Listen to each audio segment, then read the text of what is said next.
Hello hi everyone, welcome back to our YouTube channel. ఈరోజు మనం ఈ క్లాస్లో థర్మల్ క్వాంటిటీస్ గురించి మాట్లాడుకుందాం. యాక్చువల్గా మనం లాస్ట్ క్లాసెస్లో రొటేషనల్ మెకానికల్ క్వాంటిటీస్ గురించి అలాగే మెకానికల్ క్వాంటిటీస్ గురించి ఎక్స్ప్లెయిన్ చేసుకున్నాం.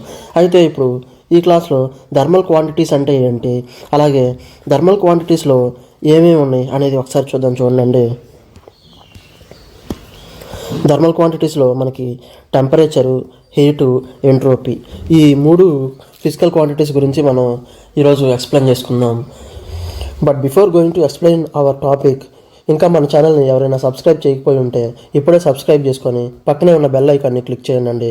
అలాగే మీ ఫ్రెండ్స్ అండ్ ఫ్యామిలీ మెంబర్స్లో ఎవరైనా మన ఛానల్ని అంటే గవర్నమెంట్ జాబ్స్కి ప్రిపేర్ అవుతూ ఉంటే వాళ్ళకి మన ఛానల్ని సజెస్ట్ చేస్తారని కోరుకుంటున్నానండి. ఇది రైల్వే ఎగ్జామ్స్లో మనకి టెక్నీషియన్ గ్రేడ్ 1 కేటగిరీస్కి సంబంధించి బేసిక్ సైన్స్ అండ్ ఇంజనీరింగ్ అనే సిలబస్లో బేసిక్ సైన్స్ అండ్ ఇంజనీరింగ్ అనే టాపిక్ ఒకటి ఉంది.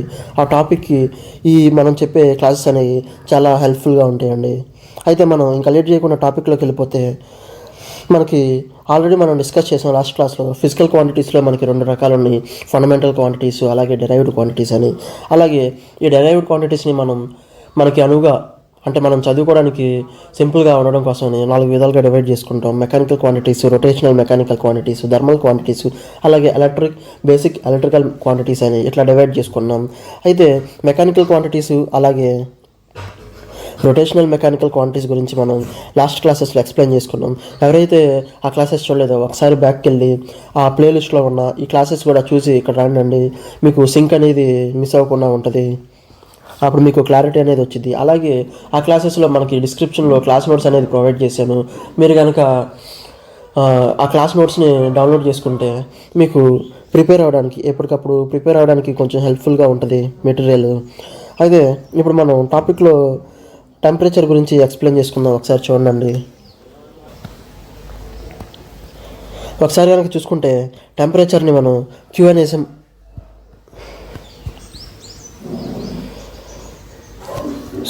ఒకసారి చూడండి. టెంపరేచర్ని T అనే సింబల్తో ఇంటిమేట్ చేస్తాం. ఒకసారి టెంపరేచర్ సంబంధించిన డెఫినేషన్ అనేది ఒకసారి చూడండి. ఒకసారి మనం డెఫినేషన్ కనుక చూసుకుంటే temperature is a measure that hotness or coldness of a substance or a body. ఒకసారి చూడండి, ఒక సబ్స్టెన్స్ కానీ ఒక బాడీ అనేది ఒకటి ఉంటే దాని యొక్క టెంపరేచర్ దాని యొక్క హాట్నెస్ ఆర్ కోల్డ్నెస్, అది చల్లగా ఉన్నా లేదా అది వేడిగా ఉన్నా దాన్ని మనం టెంపరేచర్ అని అంటే ఆ సబ్స్టెన్స్ యొక్క హాట్నెస్ ఆర్ కోల్డ్నెస్ని మనం టెంపరేచర్ అంటామండి. అయితే టెంపరేచర్ని సెల్సియస్లో కానీ ఫారెన్హీట్లో కానీ కెల్విన్స్లో కానీ మనం కొలుస్తామండి. అయితే ఇప్పుడు మనం ఈ సెల్సియస్కి ఫారెన్హీట్కి అలాగే కెల్విన్స్కి మధ్య ఉన్న రిలేషన్ అనేది ఒకసారి చూడండి. ఈ సెల్సియస్, ఫారెన్హీట్ అలాగే కెల్విన్ అనే ఈ 3 మెజర్స్ యొక్క రిలేషన్ అనేది మనం ఒకసారి కనుక చూసుకుంటే, ముందు వీటి యొక్క రిలేషన్ గురించి తెలుసుకోవాలంటే ముందు మనం టెంపరేచర్ స్కేలు ఇట్లాంటి వాటి గురించి తెలుసుకోవాలండి. అయితే ఆ టెంపరేచర్ స్కేలు అట్లాంటి వాటి గురించి అలాగే టెంపరేచర్ స్కేల్ గురించి మనం ఈ బేసిక్ సైన్స్ అండ్ ఇంజనీరింగ్ అనే టాపిక్లోనే మనకి ఒక చాప్టర్ అనేది ఉంది, హీట్ అండ్ టెంపరేచర్. ఆ హీట్ అండ్ టెంపరేచర్లో మీకు టెంపరేచర్ స్కేల్ గురించి క్లియర్గా ఎక్స్ప్లెయిన్ చేస్తాను. అయితే ఇప్పుడు ఈరోజు ఈ టాపిక్లో మీకు జస్ట్ సెల్సియస్, ఫారెన్హీట్ అలాగే కెల్విన్ మధ్య ఉన్న రిలేషన్ గురించి మాత్రమే ఎక్స్ప్లెయిన్ చేస్తాను. ఒకసారి చూడండి. ఒకసారి సెల్సియస్ అలాగే ఫారెన్హీట్ మధ్య రిలేషన్ కనుక చూసుకుంటే, సెల్సియస్ అండ్ ఫారెన్హీట్ ఫారెన్హీట్ మధ్య రిలేషన్ కనుక చూసుకుంటే 1 Fahrenheit equal to 9/5 times of Celsius plus 32 అండి. 32 ఇదండి ఫార్ములా ఫారెన్హీట్కి అలాగే సెల్సియస్కి మధ్య ఉన్న రిలేషను. అయితే ఇప్పుడు మనం ఇది సెల్సియస్లోకి కన్వర్ట్ చేయాలంటే ఒకసారి చూడండి. ఈ సెల్సియస్ అనే దాంట్లో కన్వర్ట్ చేయాలంటే ఈ ఫార్ములాని మనం డెరైవ్ చేసుకోవాలి. ఫారెన్హీట్ మైనస్ 32, ఈ 32 ఇటు వచ్చేస్తే మైనస్ అయ్యిద్దండి, -32 ఇంటూ మనకి ఈ 9/5 అనేది మనకి లెఫ్ట్ హ్యాండ్ సైడ్కి వచ్చేస్తే 5/9 అయ్యిద్దండి ఈ ఫార్ములా అండి. మనకి సెల్సియస్కి చూడండి, మనకి సెల్సియస్కి అలాగే ఫారెన్హీట్కి ఉన్న మధ్య ఉన్న రిలేషను ఇదండి. మీరు ఫార్ములా అనేది ఎలా వచ్చింది ఏంటంటే అని తెలుసుకోవాలంటే మనం టెంపరేచర్ స్కేల్ గురించి ఎక్స్ప్లెయిన్ చేసుకోవాలి. టెంపరేచర్ స్కేల్ గురించి వీటి గురించి మనం మన నెక్స్ట్ చాప్టర్ అయిన టెంపరేచరు అలాగే హీటు అనే చాప్టర్లో మీకు క్లియర్గా ఎక్స్ప్లెయిన్ చేస్తాను. ఇప్పుడు మనకి జస్ట్ యూనిట్స్ అండ్ మెజర్మెంట్స్ గురించే మాట్లాడుకుంటున్నాం కాబట్టి మీకు ఇట్ల మధ్య ఉన్న రిలేషన్ గురించి మాత్రమే చెప్పాను. అలాగే ఇప్పుడు మనం ఫారెన్హీట్ అలాగే అదే సెల్సియస్ అలాగే కెల్విన్ మధ్య ఉన్న రిలేషన్ చూద్దాం. చూడండి, సెల్సియస్ అలాగే కెల్విన్ మధ్య ఉన్న రిలేషను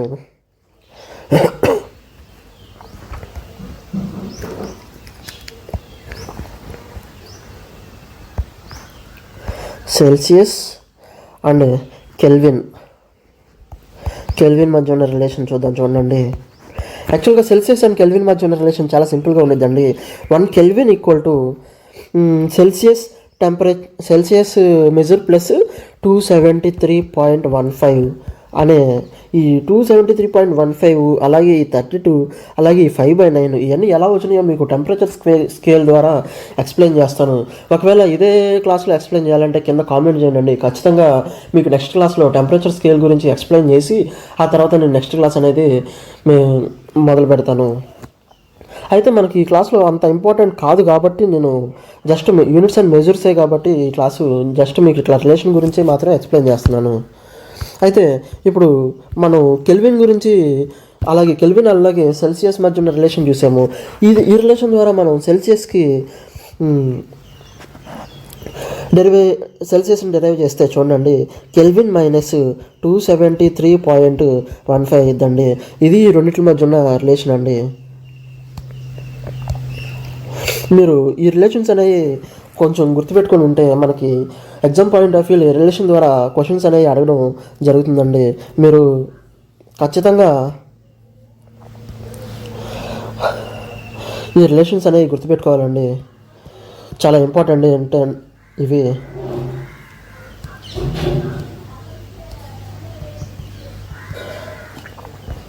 అయితే ఇప్పుడు మనం నెక్స్ట్ టాపిక్ అయినా అదే ఈ థర్మల్ క్వాంటిటీస్లో నెక్స్ట్ క్వాంటిటీ అయిన హీట్ గురించి మాట్లాడుకుందాం. చూడండి, యాక్చువల్గా ఈ హీట్ గురించి టెంపరేచర్ గురించి మనం బ్రీఫ్గా తెలుసుకోవాలంటే హీట్ అండ్ టెంపరేచర్ అనే చాప్టర్లో మనకి బేసిక్ సైన్స్ అండ్ ఇంజనీరింగ్ అనే ఈ సిలబస్లోనే హీట్ అండ్ టెంపరేచర్ అనే చాప్టర్ ఉందండి. ఆ చాప్టర్లో మీకు చాలా క్లియర్గా ఎక్స్ప్లెయిన్ చేస్తాను. ఇప్పుడు లైట్గా పైన టచ్ చేసుకుంటూ వెళ్ళిపోతున్నాం, ఎందుకంటే ఈ చాప్టర్లో మనకి వీటి గురించి జస్ట్ యూనిట్స్ గురించి అలాగే వాటి యొక్క రిలేషన్స్ వాటి గురించి తెలుసుకోవడం మాత్రమే మనకి ఈ చాప్టర్లో కాన్సెప్ట్ కాబట్టి. చూడండి, ఒకసారి హీట్ గురించి డెఫినేషన్ అనేది చెప్తాను. యాక్చువల్గా heat is the transfer of thermal energy or temperature between two bodies due to a temperature difference. అంటే ఏం లేదండి, ఫర్ ఎగ్జాంపుల్ ఇప్పుడు బాడీ ఏ అనేది ఒకటి ఉంది, సబ్స్టెన్స్ ఏ అనేది ఒకటి ఉంది. చూడండి, ఇప్పుడు సబ్స్టెన్స్ ఏ అనేది ఒకటి ఉంది, అలాగే సబ్స్టెన్స్ బి అనేది ఉంది. ఫర్ ఎగ్జాంపుల్ ఏ యొక్క టెంపరేచర్ అనేది ఫర్ ఎగ్జాంపుల్ చెప్తున్నానండి 100 డిగ్రీ సెంటిగ్రేడ్ ఉంటే బి యొక్క టెంపరేచర్ అనేది 10 డిగ్రీ సెంటిగ్రేడే ఉంది. అయితే ఇప్పుడు ఈ రెండు బాడీస్ని మనం ఈ రెండు బాడీస్ మధ్య జరిగే అంటే టెంపరేచర్ ఈ బాడీ నుంచి ఈ బాడీకి మూవ్ అయిద్దండి డ్యూ టు టెంపరేచర్ డిఫరెన్సెస్ వల్ల, అంటే మూవ్ అయింది ఇవి రెండు న్యూట్రలైజ్ అవ్వడం కోసం. ఫర్ ఎగ్జాంపుల్ ఈ 100 డిగ్రీ సెంటిగ్రేడ్ అనే టెంపరేచరు ఈ బి అనే సబ్స్టెన్స్కి టెంపరేచర్ అనేది ట్రాన్స్ఫర్ అయ్యిద్ది. హీట్ యొక్క కాన్సెప్ట్ అనేది ఇదేనండి. ఒకసారి చూడండి, మీరు ఫర్ ఎగ్జాంపుల్ ఏమైనా రెండు బాడీస్ అనేవి అంటే రెండు సబ్స్టెన్సెస్ అనేవి తీసుకుంటే వాటిలో ఒక సబ్స్టెన్స్ యొక్క టెంపరేచర్ అనేది ఎక్కువగా ఉండి అలాగే ఇంకో సబ్స్టెన్స్ యొక్క టెంపరేచర్ అనేది తక్కువగా ఉంటే ఆ రెండింటి మధ్య థర్మల్ ఎనర్జీ అనేది ట్రాన్స్ఫర్ అనేది జరిగిద్దండి. మనం దాన్నే హీట్ అంటాము. అంటే టెంపరేచర్ ఎక్కువ ఉన్న బాడీ నుంచి మనకి థర్మల్ ఎనర్జీ అనేది టెంపరేచర్ తక్కువ ఉన్న బాడీకి మూవ్ అయ్యిద్ది. ఆ మూవ్ అయ్యేది మనకి హీట్ అండి. ఒకసారి డెఫినేషన్ అనేది రాస్తాను చూడండి. Heat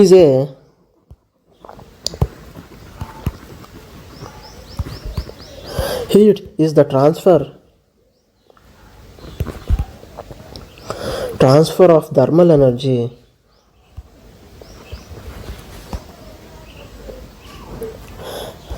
energy between two bodies due to temperature difference.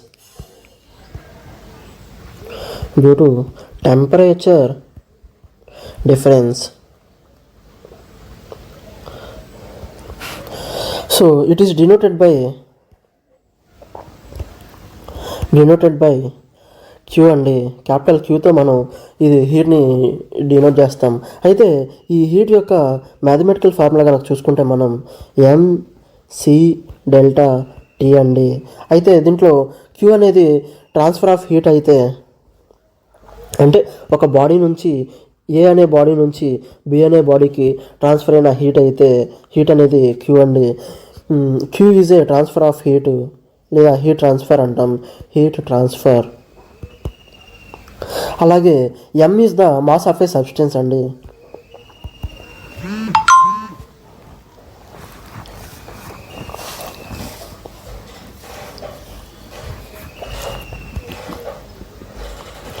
Mass of substance అండి.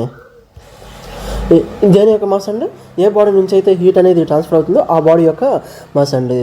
అలాగే C is the specific heat capacity of a substance.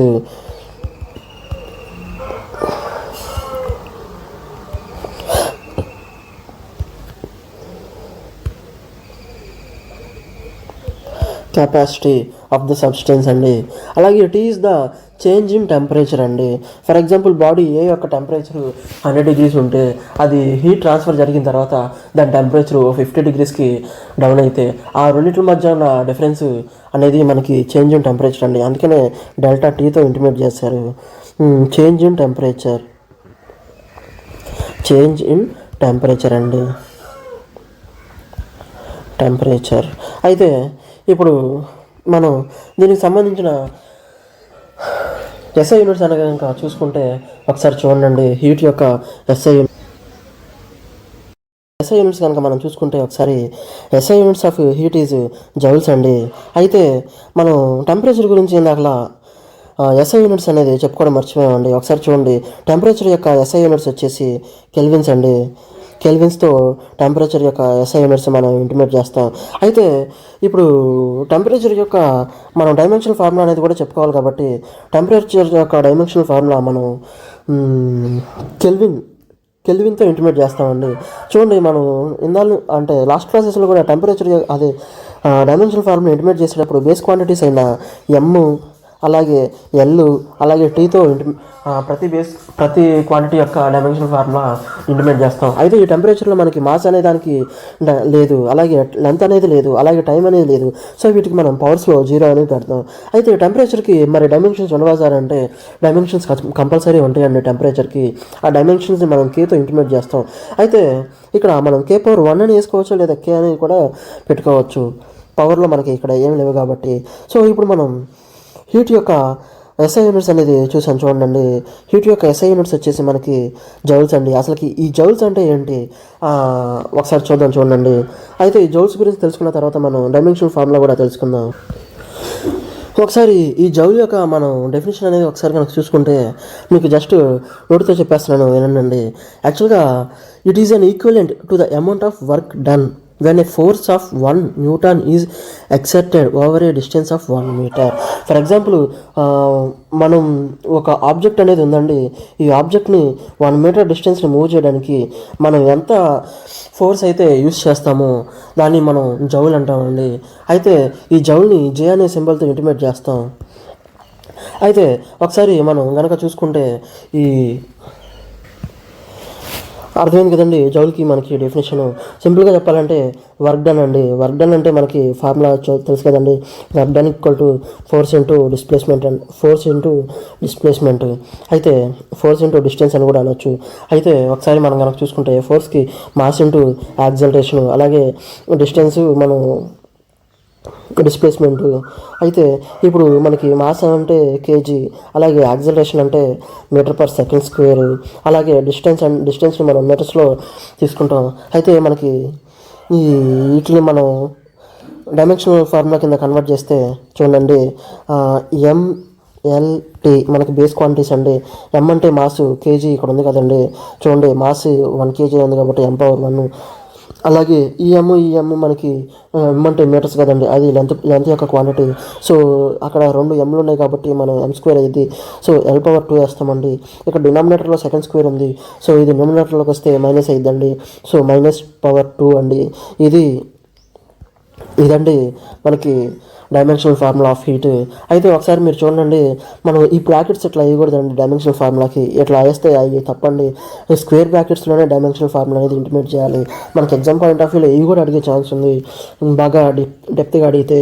అయితే ఇప్పుడు ఒకసారి కనుక మనం చూసుకుంటే నెక్స్ట్ క్వాంటిటీ అయిన ఎంట్రోపీ గురించి మాట్లాడుకుందాం. ఎంట్రోపీ గురించి డెఫినేషన్ అనేది చూద్దాం. చూడండి, ఒకసారి మనం ఈ ఎంట్రోపీ యొక్క డెఫినేషన్ అనేది కనుక చూసుకుంటే, according to second law of thermodynamics మనకి ఎంట్రోపీ అనేది ఐసోలేటెడ్ సిస్టమ్ అండి. It tends to increase over time, meaning that system naturally tends to move towards states with higher entropy. యాక్చువల్గా ఏంటంటే మనం థర్మోడైనమిక్స్ ఒకసారి మీకు సింపుల్గా ఎక్స్ప్లెయిన్ చేస్తాను చూడండి. యాక్చువల్గా ఎంట్రోపీ అనేది థర్మల్ ఎనర్జీని మెకానికల్ ఎనర్జీగా కన్వర్ట్ అయితే అది మనం ఎంట్రోపీతో ఇంటిమేట్ చేస్తామండి.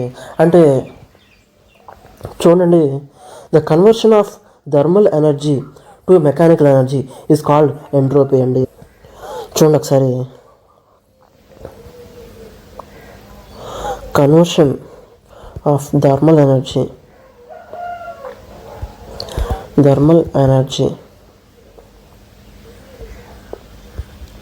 To mechanical energy.